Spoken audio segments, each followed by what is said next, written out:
आपका study copy से स्वागत है। आशा करते हैं आप लोग अच्छे होंगे। यहाँ पर पॉलिटी की मैराथन क्लासेज चालू की जा रही हैं। ठीक, हिस्ट्री वाली कंप्लीटेड हैं, कुछ क्लासेज मॉडर्न हिस्ट्री की बची हैं, वो भी करवा दी जाएंगी। जियोग्राफी की क्लासेज भी प्लेलिस्ट में पड़ी हुई हैं, तो जा करके आप लोग देख सकते हैं।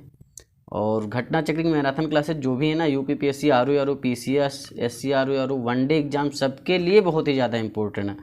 तो बढ़िया तरीके से पढ़िए और पीडीएफ वगैरह जो भी चाहिए, टेलीग्राम का लिंक डिस्क्रिप्शन में, व्हाट्सएप चैनल का लिंक भी डिस्क्रिप्शन में, ज्वाइन कर लीजिए। वहाँ आपको सारी चीज़ें मिलती रहेंगी, current affair, question answer, quiz वगैरह सब चीज़ें मिलती रहेंगी। प्रैक्टिस सेट यूपीपीएससी, आरओ के लिए प्रोवाइड करवाया जाएगा फ्री ऑफ कास्ट, वो भी आपको वहीं पे मिलेगा। ठीक, तो चलिए शुरू करते हैं। फिलहाल बिना आपका टाइम के, बिना किसी देरी के चैनल को आप लोग सब्सक्राइब कर लीजिए। देखिए, पहला क्वेश्चन क्या है कि निम्नलिखित में से किस अधिनियम में कलकत्ता में सर्वोच्च न्यायालय की स्थापना का प्रावधान किया गया। कलकत्ता में जब सर्वोच्च न्यायालय की स्थापना की गई तो किस रेगुलेटिंग एक्ट के तहत की गई थी। तो रेगुलेटिंग एक्ट 1773 के तहत की गई थी, ये आपका सही आंसर हो जाएगा। और उस समय वारेन हेस्टिंग वहाँ के बंगाल के गवर्नर थे, और इसी रेगुलेटिंग एक्ट के तहत बंगाल के गवर्नर को बंगाल का गवर्नर जनरल कहा जाने लगा था। ये भी बात याद रखिएगा। देखिए, सर्वोच्च न्यायालय की स्थापना का प्रावधान हुआ है रेगुलेटिंग एक्ट 1773 के तहत। 1774 में हुआ है सर्वोच्च न्यायालय की स्थापना। ठीक, स्थापना हुआ है 1774 में, लेकिन प्रावधान जो आया है वो रेगुलेटिंग एक्ट 1773 के तहत आया। तो ये आपका राइट आंसर हो जाएगा। ठीक, यहाँ भी आप देख सकते हैं एलिजा एम्पे जो थे वो प्रथम मुख्य न्यायाधीश थे, जो कि आपका सर्वोच्च न्यायालय था। ठीक, देखिए दूसरा क्वेश्चन क्या है, सर्वोच्च न्यायालय की स्थापना के संबंध में निम्नलिखित में से कौन सा कथन सही है, आपको बताना है। देखिए, कलकत्ता में सर्वोच्च न्यायालय की स्थापना 1773 के रेगुलेटिंग एक्ट के द्वारा की गई, एकदम सही बात है, इसमें कुछ कहना ही नहीं। जो कलकत्ता में सर्वोच्च न्यायालय की स्थापना हुई वो 1773 के रेगुलेटिंग एक्ट के द्वारा हुई, लेकिन हुई कब, 1774 में हुई। ये दो बातें हैं, ये याद रखना, कन्फ्यूजन क्रिएट करता है। आईएएस पीसीएस में ऐसे ही क्वेश्चन बना के देते हैं। लेमेस्टर इस न्यायालय के प्रथम मुख्य न्यायाधीश थे, तो ऐसा बिल्कुल नहीं भाई, एलिजा एम्पे थे। ठीक, तो ए आपका राइट आंसर हो जाए, मतलब एक ही सही है, तो ए आपका राइट आंसर हो जाए, केवल एक बस।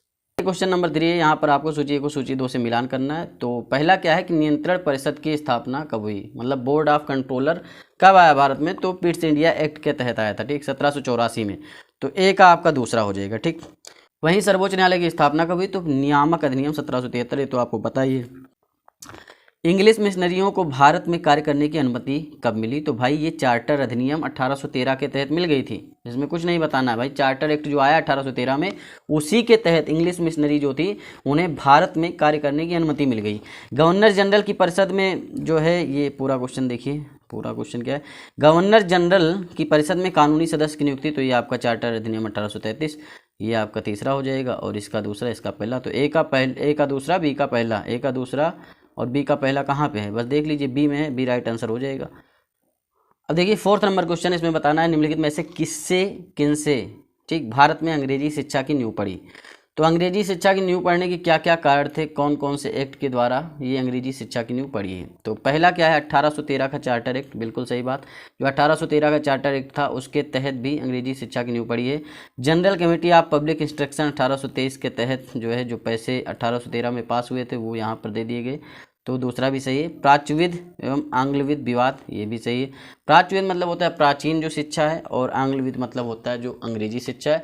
मतलब जो हमारी प्राचीन शिक्षा थी उसको अंग्रेज लोग कहते थे ये बेकार है, कोई शिक्षा पद्धति नहीं, गुरुकुल वगैरह सब नष्ट कर दिए गए लॉर्ड मैकाले की अनुशंसा पर, ये आप इतना समझ सकते हैं। तो तीनों आपके सही हैं। ठीक, अंग्रेजी शिक्षा तीनों सही आपके, तो 1 2 3 आपका डी राइट आंसर हो जाएगा। इसमें क्या ही बताना है। देखिए, ईस्ट इंडिया कंपनी ने ओरिएंटल शिक्षा की प्रचलित प्रणाली को हतोत्साहित कर दिया। जो ईस्ट इंडिया कंपनी थी, जो भारत में आई थी कंपनी, उसने कहा कि ओरिएंटल शिक्षा पद्धति जो है, मतलब जो ये पुरानी शिक्षा व्यवस्था चल रही है ना तुम्हारे यहाँ गुरुकुल वगैरह, ये एकदम बेकार है, इसका कोई यूज है नहीं। ठीक, और जो हम लेकर आए हैं, जो हम सिखा रहे हैं ना, वो एकदम सही है। तो पश्चिमी शिक्षा बहुत बढ़िया है, अंग्रेजी शिक्षा को उन्होंने बढ़ावा दिया, गुरुकुल वगैरह सब नष्ट कर दिए गए। ठीक, 1813 के चार्टर अधिनियम में भारत में शिक्षा के प्रसार के लिए प्रतिवर्ष 1 लाख रुपए खर्च करने के प्रावधान को अपनाया गया। ऐसा है कि हम 1 लाख रुपए हर वर्ष खर्च करेंगे, ऐसा प्रावधान 1813 के चार्टर अधिनियम में बनाया गया। और 1823 की जो general committee of public instruction का गठन किया गया, जिसकी जिम्मेदारी शिक्षा के लिए 1 लाख रुपए देने की थी, तो फिर वहाँ पर सारी चीज़ें होने लगी। और समिति में 10 यूरोपीय सदस्य शामिल थे, मतलब जो यहाँ पास हुआ था यहाँ से चालू हो गया। और 10 यूरोपीय सदस्य थे इस समिति में, जो 1813 में general committee of public instruction बना। कभी क्वेश्चन में आ भी सकता है कि भाई general committee of public instruction का गठन कब हुआ, तो 1823 में हुआ। किस लिए हुआ भाई, शिक्षा, अंग्रेजी शिक्षा के लिए हुआ। और जिसके अध्यक्ष कौन थे, लॉर्ड मैकाले थे। और इसके बाद में governor general Lord William Cavendish Bentinck, जिसे आप लॉर्ड विलियम बेंटिक कहते हैं, कैवेंडिश हटा देते हैं ना, तो इनका पूरा नाम है लॉर्ड विलियम कैवेंडिश बेंटिक, तो लॉर्ड विलियम बेंटिक हम कहेंगे। 1828 से 1835 इनका शासनकाल रहता है। टोटल आप देख सकते हैं 7 साल का शासनकाल था। कि शासनकाल में 7 मार्च 1835 को लॉर्ड मेकाले के प्रस्ताव को स्वीकृत कर भारत में अंग्रेजी को उच्च शिक्षा का माध्यम मान लिया गया कि अंग्रेजी ही उच्च शिक्षा का प्रावधान होगी। भारत में आंग्ल शिक्षा के समर्थकों के नेता थे ट्रेवेलियन। कभी क्वेश्चन में आ जाएगी भाई आंग्ल शिक्षा जो थी भारत में उसके समर्थक कौन थे, तो ट्रेवेलियन थे। जबकि एस.टी. प्रिंसेप प्राच्य जो है शिक्षा के समर्थक थे। एस.टी. प्रिंसेप क्या थे, वो प्राच्य शिक्षा, ओरिएंटलिस्ट जो शिक्षा थी अपने यहाँ की उसके जो है समर्थक थे। तो इतना आप समझ सकते हैं। किस अधिनियम के द्वारा ब्रिटिश संसद ने चाय और चीन के साथ व्यापार को छोड़कर ईस्ट इंडिया कंपनी के भारत के साथ व्यापारिक एकाधिकार को समाप्त किया। मतलब चाय और चीन बचा और बाकी सारे एकाधिकार कंपनी के समाप्त हो जाते हैं। मतलब जो कंपनी ईस्ट इंडिया कंपनी है वो सिर्फ और सिर्फ चाय और चीन के साथ व्यापार कर सकती है। चाय बेचेगी और चीन के साथ व्यापार करेगी। चीन के साथ कोई और व्यापार नहीं कर सकता, चाय के साथ कोई और व्यापार नहीं कर सकता है। तो ये हुआ था 1813 का चार्टर अधिनियम। तो ए राइट आंसर हो जाएगा।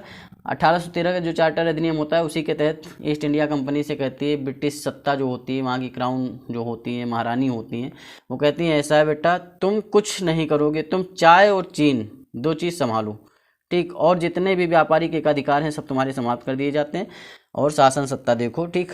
तो ये वाला सिस्टम होता है। लेकिन फिर जो होता है 1833 का चार्टर अधिनियम आता है, इसमें कंपनी के समस्त व्यापारिक कार्य समाप्त कर दिए गए कि भैया ऐसा है सब तुम्हारे व्यापारिक कार्य समाप्त हो जाते हैं और कंपनी केवल और केवल क्या करेगी, राजनीति करेगी, बस राजनीति करो, ठीक, बस ये सिस्टम है।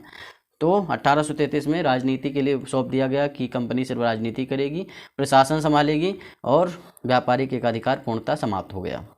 देखिए 6 नंबर क्वेश्चन क्या है, चार्टर एक्ट 1813 के संबंध में निम्नलिखित कथनों पर विचार करिए। तो विचार करने को बोल दिया गया तो विचार आपको करना ही पड़ेगा। देखिए पहला क्या है, इसने भारत में ईस्ट इंडिया कंपनी के व्यापार को, एकाधिपत्य को चाय और व्यापार तथा चीन के साथ व्यापार को छोड़कर समाप्त कर दिया।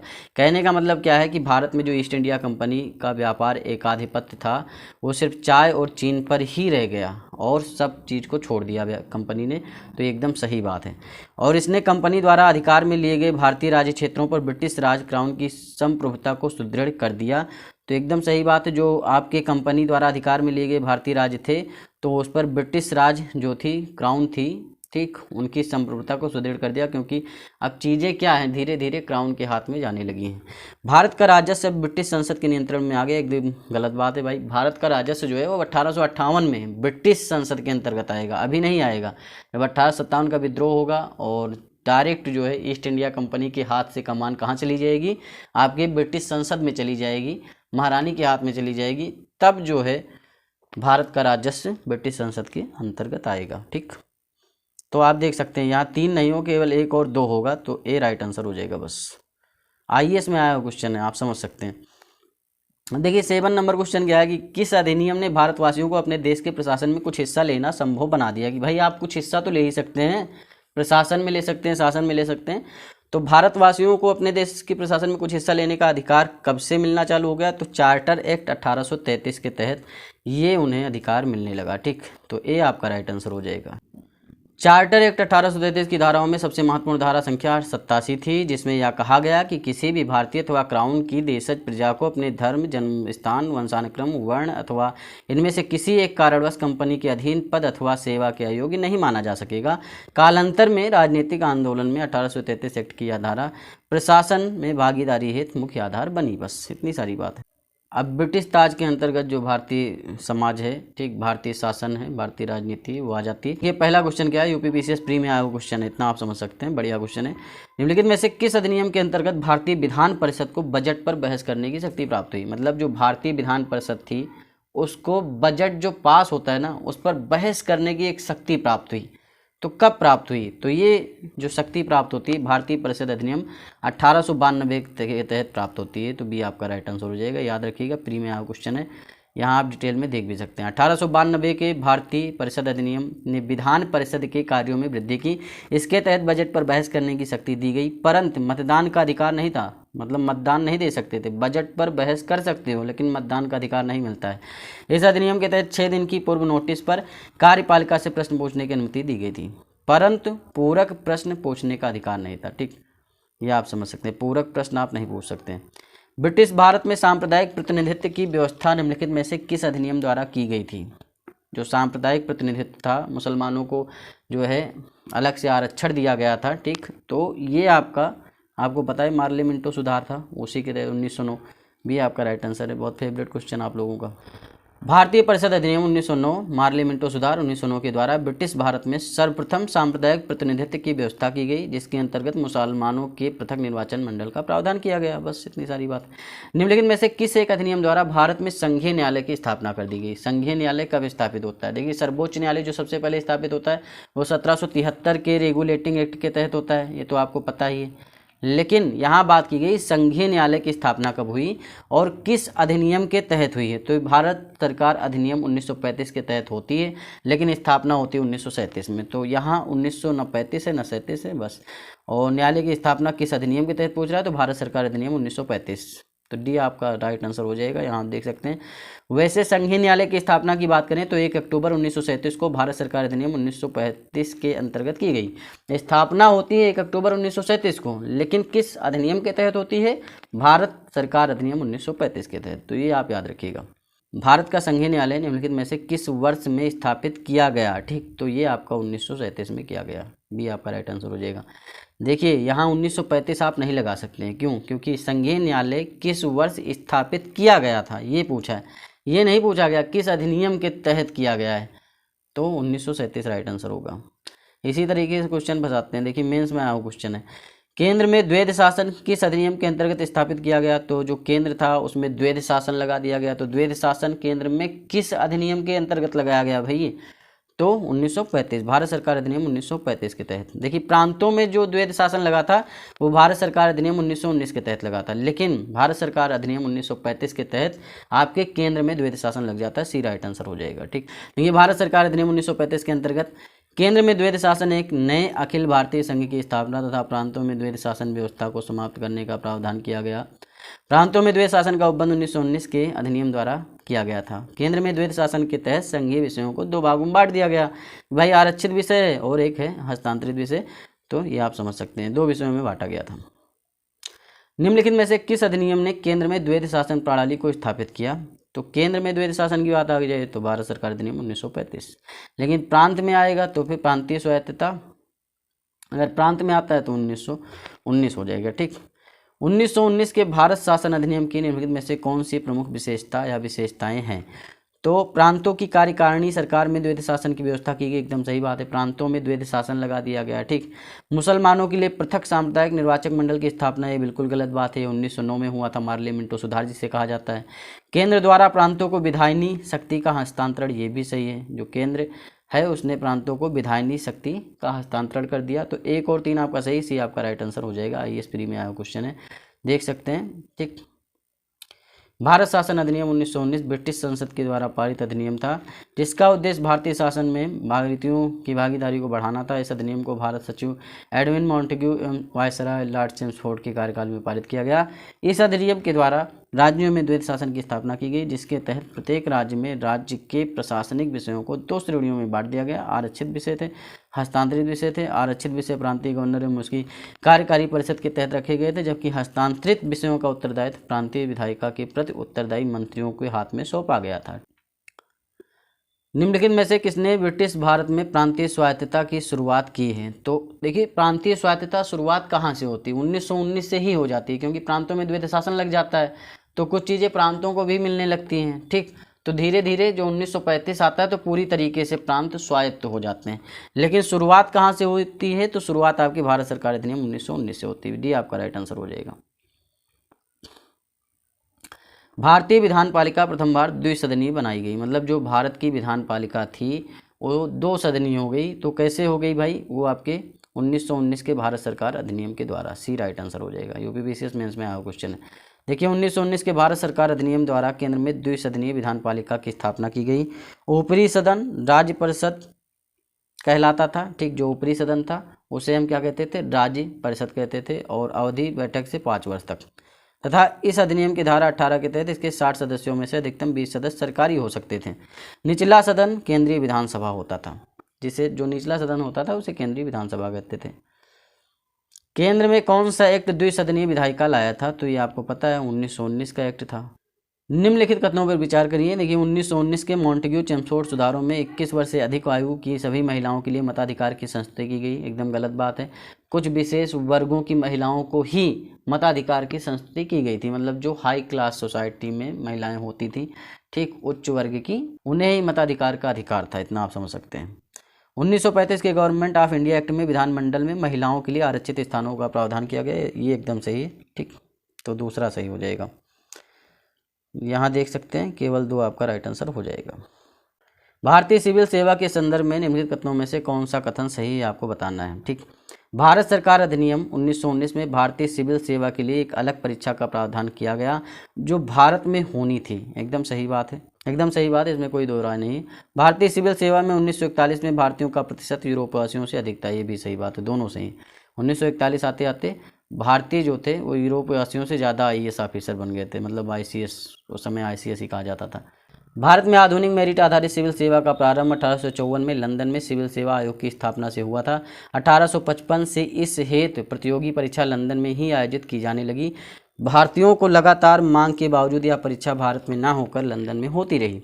अंततः भारत सरकार अधिनियम 1919 के प्रावधान के अनुरूप वर्ष 1922 से ICS की परीक्षा भी भारत में होने लगी। मतलब जो 1919 का अधिनियम था उसी के तहत 1922 से आपकी ICS की परीक्षा भारत में होने लगी। तो अगर पूछे कि कब से होने लगी तो 1922 से होने लगी, लेकिन किस अधिनियम के तहत होने लगी तो 1919, भारत सरकार अधिनियम 1919 के तहत।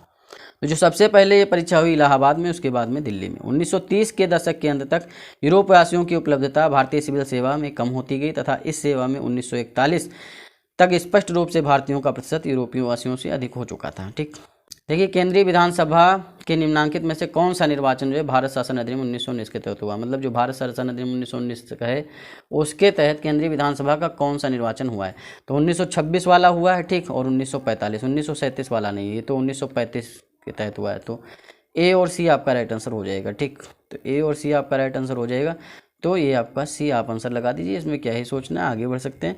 भारत शासन अधिनियम 1919 के अंतर्गत भारतीय विधायिका का अंतिम निर्वाचन किस वर्ष में आयोजित किया गया था? ठीक, जो भारत शासन अधिनियम है 1919 उसके अंतर्गत जो भारतीय विधायिका थी उसका अंतिम निर्वाचन तो भाई पहला वाला हुआ था 1926 में, ठीक, और दूसरा वाला हुआ 1945 में। बस C आपका राइट आंसर हो जाएगा। राष्ट्रपति को अध्यादेश निर्गत करने की शक्ति कहाँ से मिलती है? ठीक, तो जो राष्ट्रपति होते हैं उनको अध्यादेश जो 123 के तहत निकालते हैं ना कि अध्यादेश पारित करेंगे, तो वो शक्ति उन्हें कहाँ से मिलती है? तो वो शक्ति उन्हें मिलती है भारत सरकार अधिनियम 1935 के तहत। भी आपका राइट आंसर हो जाएगा, ठीक। यद्यपि ब्रिटिश भारत में गवर्नर जनरल को, जो ब्रिटिश भारत था जब ब्रिटिश की सत्ता थी उस समय जो गवर्नर जनरल होते थे उनको 1861 के तहत भारत परिषद अधिनियम से ही विधान परिषद को अनुमति के बिना अध्यादेश जारी करने की शक्ति प्राप्त थी। अगर क्वेश्चन आ जाए कि भाई जो ब्रिटिश भारत था उसमें जो गवर्नर जनरल थे उन्हें अध्यादेश पारित करने की शक्ति कहाँ से मिलती है, तो सिंपल सा लॉजिक है 1861 के भारत परिषद अधिनियम से। लेकिन जो राष्ट्रपति को शक्ति मिलती है वो भारत सरकार अधिनियम 1935 से मिलती है। बस इतना याद रखना है, ज़्यादा कन्फ्यूज नहीं होना है आपको। गवर्नर जनरल की बात करते हैं ब्रिटिश टाइम की तो 1861 होगा, लेकिन अगर अपने राष्ट्रपति की बात करेंगे तो 1935, क्योंकि मिनी संविधान आपका उसी में इंक्लूड किया गया है अपने संविधान में, इसलिए समझ सकते हैं।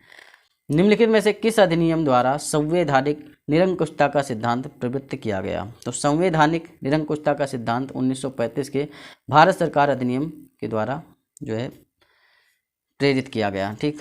तो संवैधानिक निरंकुशता का सिद्धांत भारत सरकार अधिनियम 1935 द्वारा प्रवृत्त किया गया। यह अधिनियम ब्रिटिश संसद द्वारा पारित सर्वाधिक विस्तृत अधिनियम था। साथ ही यह भारत के लिए तैयार संवैधानिक प्रस्तावों में सबसे जटिल दस्तावेज था। इसी अधिनियम में भारत संघ की स्थापना, संघीय न्यायपालिका जो 1937 में होती है, केंद्र राज्यों के मशक्तियों का विभाजन, ये सब सिस्टम बनाया गया, ठीक। वैसे केंद्र राज्य शक्तियों का विभाजन जो है कनाडा से लिया गया है, ठीक, ये आप समझ सकते हैं। भारत के संविधान में केंद्र राज्यों के बीच किया गया शक्तियों का विभाजन इनमें से किसमें उल्लिखित योजना पर आधारित है? तो ये भारत सरकार अधिनियम 1935 के द्वारा ही किया गया, ठीक। 18 नंबर क्वेश्चन है, निम्न में से एक भारत सरकार अधिनियम 1935 की मुख्य विशेषताओं में से नहीं, ये आपको बताना है कौन सा नहीं। तो जो भारत सरकार अधिनियम था तो तो ए क्या है कि इस अधिनियम में अखिल भारतीय महासंघ का प्रावधान था। एकदम सही बात है, अखिल भारतीय महासंघ का ही प्रावधान था। अवशिष्ट विषय प्रांतीय विधायिकाओं को आवंटित किए गए थे। बिल्कुल गलत बात है भाई, गवर्नर जनरल को अवशिष्ट विषय दिए गए थे, तो यही आपका राइट आंसर हो जाएगा, क्योंकि यही गलत है। यह प्रांतीय स्वायत्तता के सूत्रपात का संकेत था, सही है। इसमें प्रांतीय स्तर पर द्वैध शासन प्रणाली को समाप्त कर केंद्र में लागू किया गया, ये भी सही है। ठीक, तो बी राइट आंसर हो जाएगा। एक संघीय व्यवस्था और केंद्र में द्वैध शासन भारत में लागू किया गया था, तो 1935 के अधिनियम द्वारा किया गया था। सी आपका राइट आंसर हो जाएगा। ठीक, अखिल भारतीय महासंघ स्थापित करने का प्रावधान शामिल किया गया था, भारत सरकार अधिनियम 1935। ए आपका राइट आंसर हो जाएगा। ठीक, निम्नलिखित में से किस एक अधिनियम ने भारत में संघीय शासन की व्यवस्था दी थी? तो ये आपकी भारत सरकार अधिनियम 1935। 1935 के अधिनियम द्वारा स्थापित संघ में अवशेष शक्तियां किसको दी गई हैं? तो अवशेष शक्तियां जो दी गई हैं गवर्नर जनरल को दी गई हैं। सी आपका राइट आंसर हो जाएगा। ठीक, अवशेष शक्तियां गवर्नर जनरल को पहले ही बता दिया था।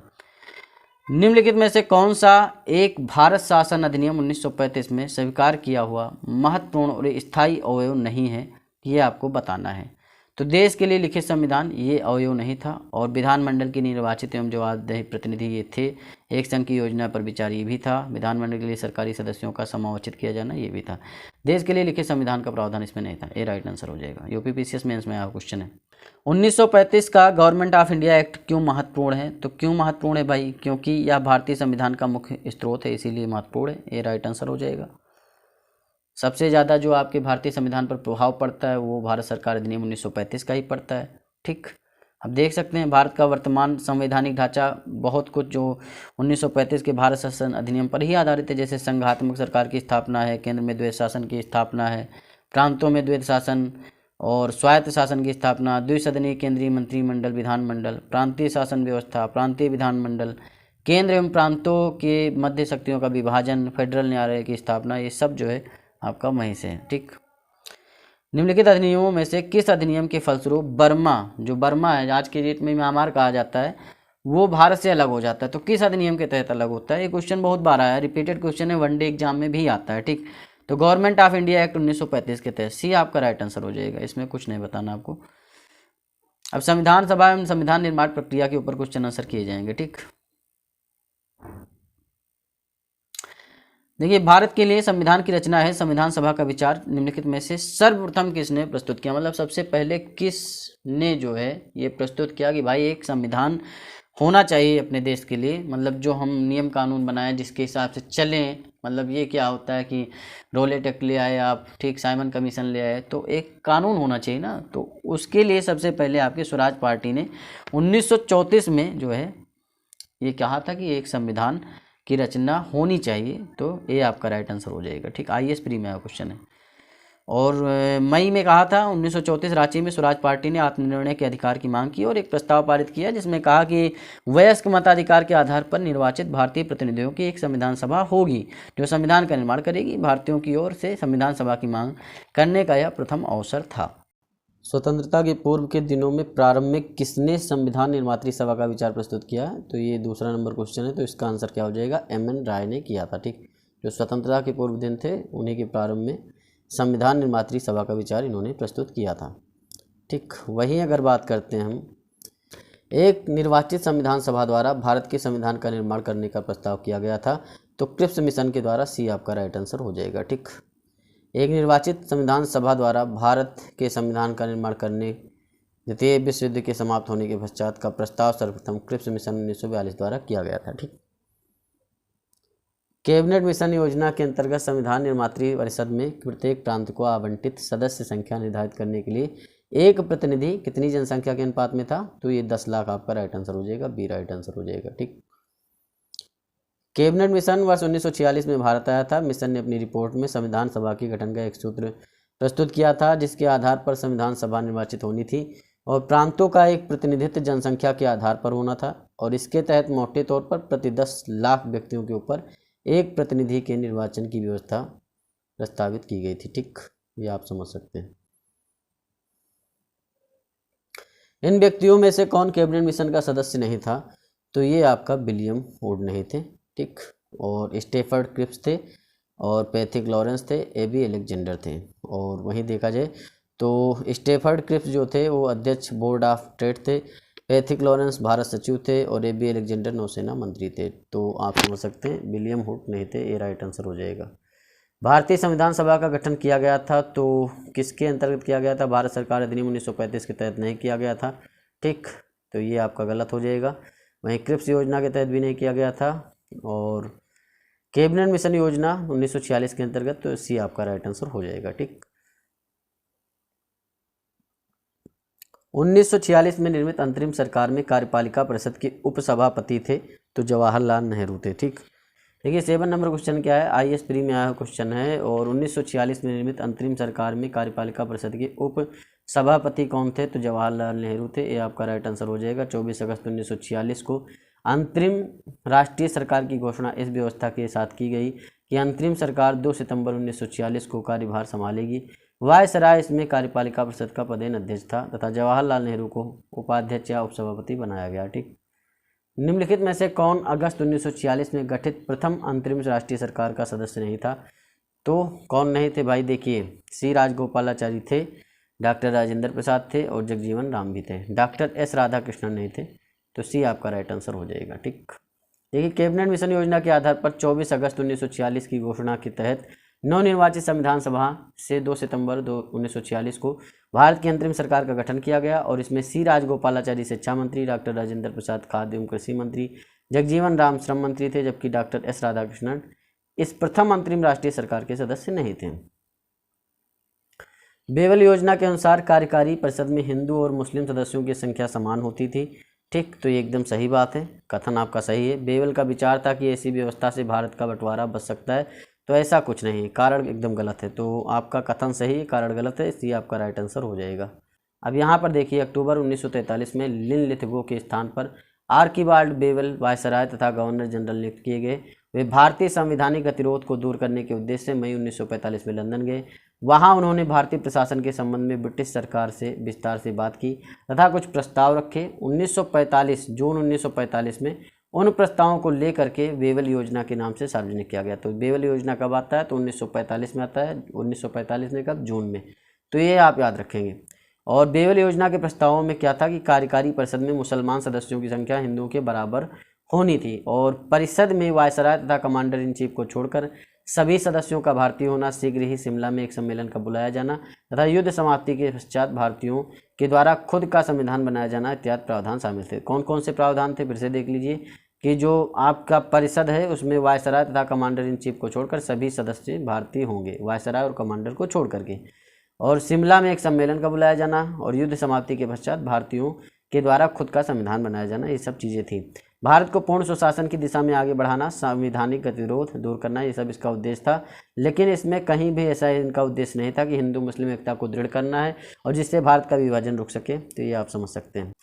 अब देखिए यहाँ पे 10 नंबर क्वेश्चन है, निम्नलिखित में से कौन सा कथन संविधान सभा के विषय में सत्य है, ये आपको बताना है, ठीक। यह वयस्क मताधिकार पर आधारित थी, तो यह वयस्क मताधिकार पर बिल्कुल आधारित नहीं थी, तो ये तो आपका गलत ही हो जाएगा। वह प्रत्यक्ष निर्वाचन का परिणाम थी, ये भी गलत है, प्रत्यक्ष नहीं अप्रत्यक्ष निर्वाचन हुआ था। वह बहुदलीय निकाय था, एकदम सही, बहुदलीय निकाय था। उसने अनेक समितियों के माध्यम से कार्य किया, बहुत सारी समितियाँ थी, 23 समितियाँ थी, उसी के जरिए काम हुआ और सबसे मुख्य समिति प्रारूप समिति थी। तो 3 और 4 आपका सही हो जाएगा, सी राइट आंसर हो जाएगा, ठीक।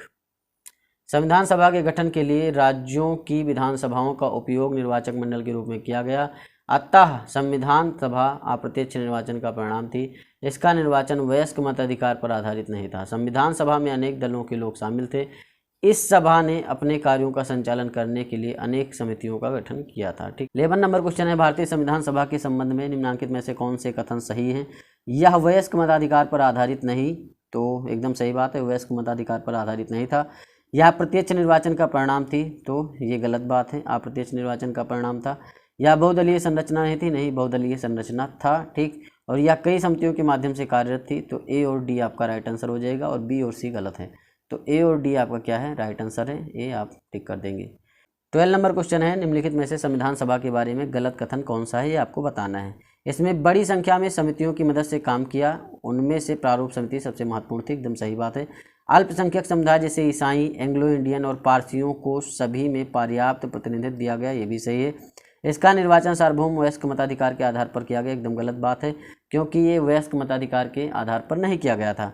इसकी चुनाव प्रक्रिया 1935 के अधिनियम की 6वीं अनुसूची पर आधारित थी। कर, संपत्ति और शैक्षणिक योग्यता के आधार मताधिकार सीमित था। तो डी भी आपका राइट आंसर है, मतलब सी आपका राइट आंसर हो जाएगा क्योंकि यही गलत लिखा हुआ है। ठीक, यहाँ आप देख सकते हैं संविधान सभा के सदस्यों का निर्वाचन प्रांतीय विधानसभाओं के सदस्यों द्वारा अप्रत्यक्ष निर्वाचन के आधार पर हुआ था, न कि सार्वभौम वयस्क मताधिकार के आधार पर प्रत्यक्ष निर्वाचन द्वारा। कर, संपत्ति और शैक्षणिक योग्यता के आधार पर मताधिकार प्रदान किया गया था, सभी को मताधिकार प्राप्त नहीं था। ठीक, भारत के संविधान का प्रारूप तैयार करने वाली संविधान सभा के सदस्यों को ब्रिटिश संसद द्वारा नामित किया गया था, ऐसा नहीं है। ठीक, तो ये गलत है। गवर्नर जनरल द्वारा नामित किया गया, नहीं। विभिन्न प्रांतों की विधानसभाओं द्वारा चुना गया, इसी आपका राइट आंसर हो जाएगा। ठीक, भारतीय इतिहास के संदर्भ में प्रांतों से संविधान सभा के सदस्य क्या हुए थे? प्रांतीय विधानसभाओं द्वारा निर्वाचित हुए थे, सी राइट आंसर हो जाएगा। संविधान सभा के सदस्यों का चुनाव कैसे हुआ था? तो प्रांतीय सभाओं द्वारा, डी राइट आंसर हो जाएगा। यूपीपीसीएस प्री में आया क्वेश्चन है। संविधान सभा के चुने हुए स्थायी अध्यक्ष कौन थे? तो जो स्थायी अध्यक्ष चुने गए थे वो डॉक्टर राजेंद्र प्रसाद चुने गए थे। अस्थायी आपके डॉक्टर सच्चिदानंद सिन्हा 9 दिसंबर 1946 को चुने गए और 11 दिसंबर 1946 को डॉक्टर राजेंद्र प्रसाद चुने गए। ठीक, ये आप समझ सकते हैं। संविधान सभा की प्रथम बैठक की अध्यक्षता किसने की थी? तो डॉक्टर सच्चिदानंद सिन्हा ने की थी, सी राइट आंसर हो जाएगा। भारतीय संविधान सभा के उद्घाटन अधिवेशन की अध्यक्षता की गई थी, तो किसने की थी? डॉक्टर सच्चिदानंद सिन्हा ने की थी, बी आपका राइट आंसर हो जाएगा। भारत की संविधान निर्मात्री सभा के अध्यक्ष कौन थे? तो डॉक्टर राजेंद्र प्रसाद थे। संविधान निर्मात्री सभा के अध्यक्ष डॉक्टर राजेंद्र प्रसाद थे, ये आपका राइट आंसर हो जाएगा। ठीक, स्वतंत्र भारत की संविधान सभा के अध्यक्ष कौन थे? तो जो स्वतंत्र भारत था उसके संविधान सभा के अध्यक्ष डॉक्टर राजेंद्र प्रसाद थे, बी राइट आंसर हो जाएगा। संविधान सभा के प्रथम मनोनीत उपसभापति कौन थे? तो फ्रैंक एंथोनी। फ्रैंक एंथोनी जो थे वो प्रथम मनोनीत उपसभापति थे संविधान सभा के। ठीक, 9 दिसंबर 1946 को अस्थायी सभापति जो थे अध्यक्ष सच्चिदानंद सिन्हा द्वारा मनोनीत किए गए थे। भारतीय संविधान सभा की स्थापना की गई थी, तो ये आपकी 9 दिसंबर 1946 को की गई थी। प्रथम अस्थायी अध्यक्ष आपकी डॉक्टर सच्चिदानंद सिन्हा थे। संविधान सभा की प्रथम बैठक तो 9 दिसंबर 1946, ये राइट आंसर हो जाएगा, इसमें क्या ही बताना है। संविधान सभा का गठन कब हुआ? तो दिसंबर 1946। भारत की संविधान सभा का प्रथम अधिवेशन कब हुआ? तो 9 दिसंबर 1946 को होता है, बी राइट आंसर हो जाएगा। भारतीय संविधान सभा की पहली बैठक कब हुई? तो 9 दिसंबर 1946 को। भारत को एक संविधान देने का प्रस्ताव संविधान सभा द्वारा पारित किया गया, कब पारित किया गया है? 22 जनवरी 1947 को एक प्रस्ताव पारित किया गया कि जो है भारत को एक संविधान देना है। तो याद रखिएगा 22 जनवरी बहुत ही इंपॉर्टेंट है। 22 जनवरी 1947 को संविधान सभा द्वारा भारत को एक संविधान देने का उद्देश्य प्रस्ताव पारित किया गया। उद्देश्य प्रस्ताव को 13 दिसंबर 1946 को संविधान सभा में जवाहरलाल नेहरू द्वारा पेश किया गया। आगे चलकर यही उद्देश्य प्रस्तावना का प्रारूप बना। संविधान सभा के सम्मुख संविधान की प्रस्तावना का प्रस्ताव किसने रखा था? जवाहरलाल नेहरू ने रखा था। ठीक, संविधान सभा में उद्देश्य प्रस्ताव निम्न में से किस एक के द्वारा प्रस्तुत किया गया था? तो उद्देश्य प्रस्ताव जो प्रस्तुत किया गया था वो पंडित जवाहरलाल नेहरू के द्वारा किया गया था। भारतीय संविधान के निर्माण से संबंधित निम्नलिखित कथनों में से कौन सही है? पंडित नेहरू के उद्देश्य प्रस्ताव का जो संविधान सभा द्वारा स्वीकार किया गया था संविधान के निर्माण पर असर था, एकदम सही बात है। उद्देशिका बहुत महत्वपूर्ण उद्देश्यों की पूर्ति करती है, ये भी आपका सही है। ठीक,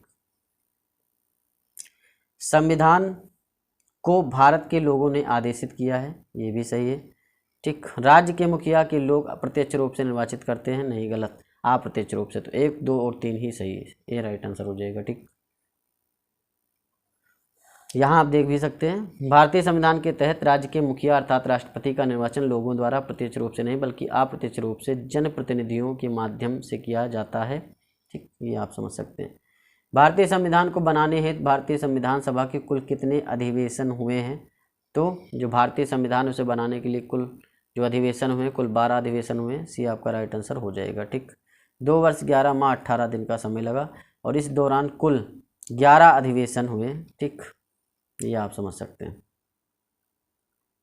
देखिए, भारतीय संविधान के निर्माण में संविधान सभा को 2 वर्ष 11 माह 18 दिन का समय लगा और इस दौरान इसके कुल 11 अधिवेशन हुए हैं। ठीक, 165 दिन में जिसकी अवधि थी। और 11वें अधिवेशन के अंतिम दिन 26 नवंबर 1949 को संविधान को अंगीकृत किया गया। और इन 11 अधिवेशनों के अतिरिक्त संविधान सभा पुनः 24 जनवरी 1950 को सम्मिलित हुई, जबकि सदस्यों द्वारा भारत के संविधान पर हस्ताक्षर किए गए। ठीक, 24 जनवरी 1950 को सभी सदस्यों के द्वारा।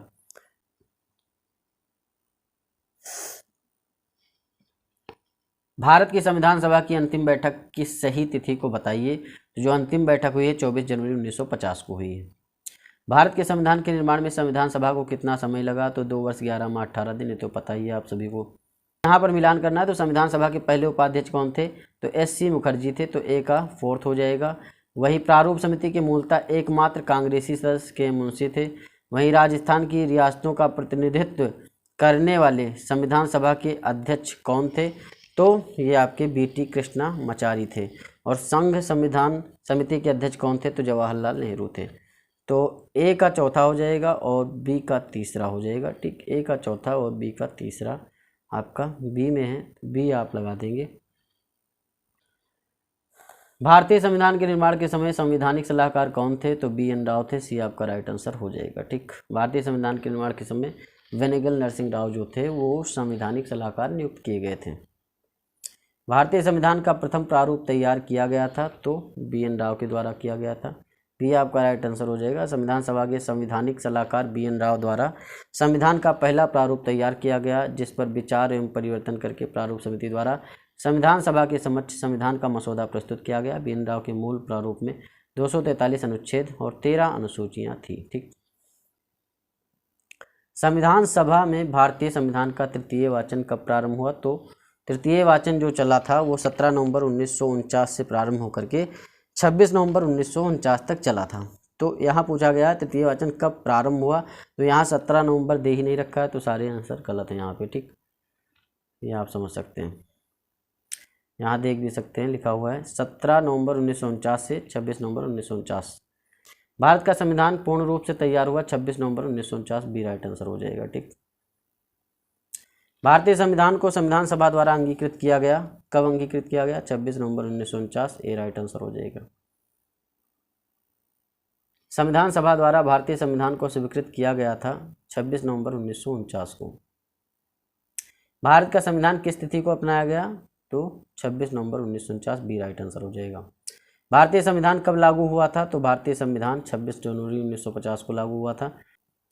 संविधान को 26 जनवरी के दिन लागू करने का निर्णय इसलिए किया गया क्योंकि कांग्रेस ने इस तिथि को 1930 में स्वतंत्रता दिवस के रूप में मनाया था। A आपका राइट आंसर हो जाएगा। ठीक, भारतीय राष्ट्रीय कांग्रेस के लाहौर अधिवेशन में पूर्ण स्वराज की घोषणा की गई तथा 26 जनवरी को स्वतंत्रता दिवस के रूप में मनाए जाने का संकल्प लिया गया और आज़ादी के पूर्व तक 26 जनवरी को स्वतंत्रता दिवस के रूप में मनाया जाता रहा, परंतु भारत 15 अगस्त 1947 को स्वतंत्र हो गया और तब से प्रत्येक वर्ष 15 अगस्त को स्वाधीनता दिवस के रूप में मनाया जाने लगा, जबकि स्वतंत्रता प्राप्ति के पश्चात 26 जनवरी को तिथि को अविस्मरणीय बनाने हेतु भारतीय संविधान को पूर्णतः 26 जनवरी 1950 को लागू किया गया और तब से प्रत्येक वर्ष 26 जनवरी को गणतंत्र दिवस के रूप में मनाया जाता है।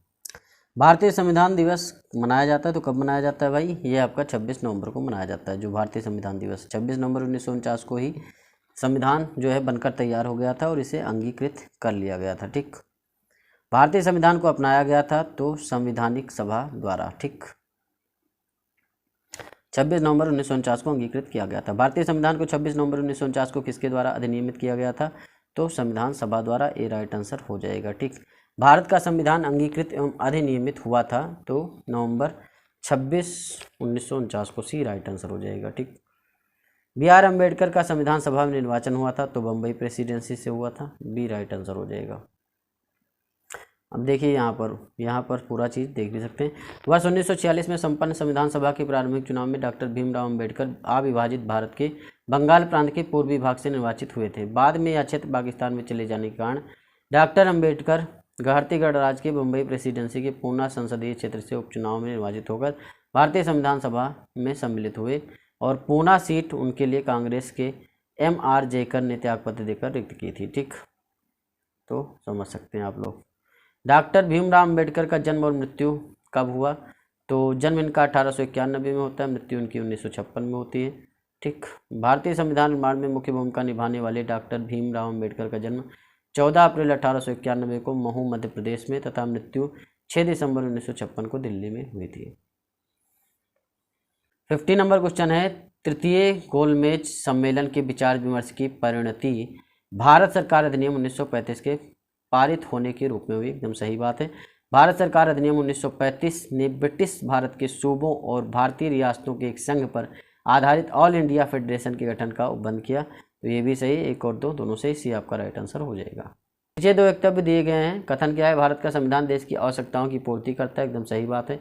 इसको एक गृहीत संविधान कहा जाता है, ये भी सही बात है। ठीक, तो कथन भी सही है, कारण भी सही है। ठीक, और लेकिन जो है कारण जो है कथन का सही स्पष्टीकरण नहीं, ये भी बात समझने वाली है।